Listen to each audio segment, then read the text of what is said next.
नमस्कार दोस्तों। आज अपन इस वीडियो में बात करेंगे लिवोलिन सिरप के बारे में। ये जो लिवोलिन सिरप है इसकी 1 mg की डोज पर 5 ml लिक्विड में प्रेजेंट रहती है। दोस्तों जो लिवोलिन सिरप होती है ये मेनली बच्चों को दी जाती है जो 1 साल से छोटे रहते हैं। बाकी ये उन पेशेंट्स को भी दी जाती है, उन पर्सन्स को भी दी जा सकती है जिनको सॉलिड आइटम्स, फूड आइटम्स या फिर सॉलिड टेबलेट्स निगलने में दिक्कत हो, गले में दर्द वगैरह हो, गले में कोई इन्फेक्शन वगैरह हो, जिसकी वजह से सॉलिड आइटम्स निगलने में दिक्कत आ रही हो, तो उस कंडीशन में ये जो दवा होती है ये लिक्विड फॉर्म में उनको भी दी जा सकती है। दोस्तों जो लिवोलिन सिरप होती है इसमें क्या ड्रग सॉल्ट्स अवेलेबल रहते हैं, क्या क्या इसके होने वाले दुष्प्रभाव हो सकते हैं और क्या कौन कौन सी कंडीशंस में ये अपने शरीर में काम करती है, तो इन सारी बातों की जानकारी आज अपन इस वीडियो में लेंगे।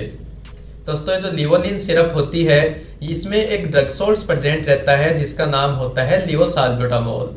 और यह जो लिवोसाल्ब्यूटामोल होता है एक प्रकार से ब्रोंकोडायलेटर्स होता है जो रिलैक्स मसल्स जो होती है उनको रिलैक्स करने का काम करता है।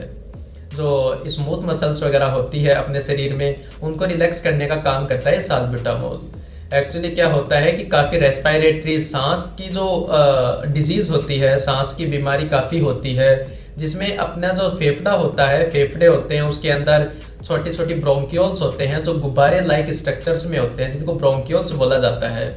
तो वो जो ब्रोंक्यूल्स है वो अपनी नॉर्मल साइज से सिकुड़ जाते हैं, कॉन्स्ट्रिक्ट हो जाते हैं, जिसकी वजह से अपने को सांस नहीं ली जाती या फिर इनमें हवा नहीं जा सकती अंदर, जिसकी वजह से सांस फूलना, बार बार सांस में दिक्कत आना, इसकी वजह से क्रिटिकल कंडीशंस भी डेवलप हो सकती है।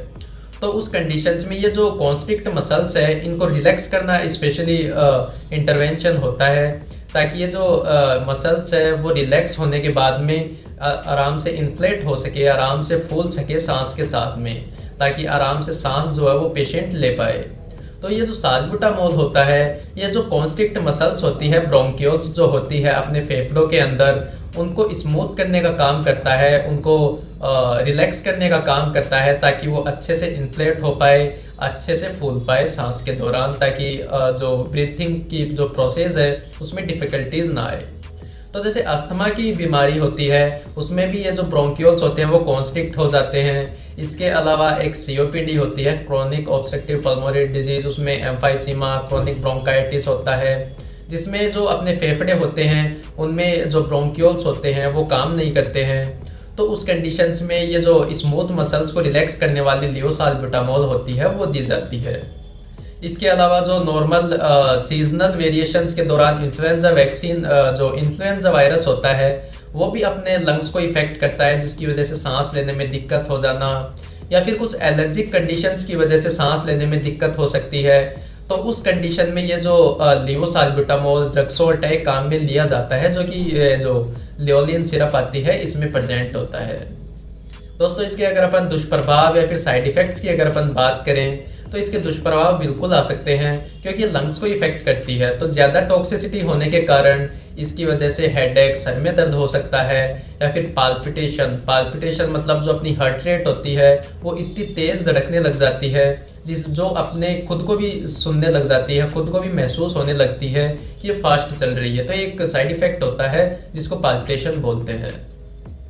इसके अलावा जो हार्ट बीट है वो इंक्रीज हो सकती है, या फिर मुंह जो है वो ड्राई हो सकता है, सूखा सूखा हो सकता है, डिजीनेस, चक्कर भी आ सकते हैं इसके साइड इफेक्ट्स की वजह से। तो दोस्तों ये जो लिवोलिन सिरप होती है इसको आप हमेशा डॉक्टर के परामर्श से ही काम में लें, डॉक्टर के प्रिस्क्रिप्शन से ही काम में लें। इसके अलावा दोस्तों अगर कोई पेशेंट है या फिर कोई इन्फेंट चिल्ड्रन है उसके ऑलरेडी पहले से अगर कोई हार्ट की डिजीज़ है, हार्ट की समस्या है, इसके अलावा लीवर की भारी समस्या, क्रोनिक लीवर डिजीज़ है, इसके अलावा उसके डायबिटीज़ मेलाइटस से इफेक्टेड है वो, ये डिजीज़ कंडीशंस होती हैं जो मैं बता रहा हूँ। अगर हार्ट की कोई डिजीज़ है, लीवर की कोई डिजीज़ है, या फिर डायबिटीज़ मेलाइटिस मतलब मधुमेह रोग से इफेक्टेड है वो, या फिर थायराइड हार्मोन इंक्रीज है, तो उस कंडीशन में वो इस दवा को बहुत ज़्यादा सावधानियों के साथ में और बहुत ज़्यादा प्रिकॉशंस के साथ में ही काम में लें, और अपने आप से तो दवा बिल्कुल भी काम में नहीं लेनी है क्योंकि ये लाइफ थ्रेटनिंग इफेक्ट्स आ सकते हैं, इसकी वजह से जानलेवा भी साबित हो सकती है ये। तो दोस्तों ये जो लिवोलिन सिरप होती है जो 1 mg की डोज में आती है, इसकी इन्फॉर्मेशन आपको थोड़ी भी इन्फॉर्मेटिव लगी हो, थोड़ी भी नॉलेजेबल लगी हो तो वीडियो को लाइक एंड कमेंट जरूर कर दें। चैनल को सब्सक्राइब करना ना भूलें। Thank you.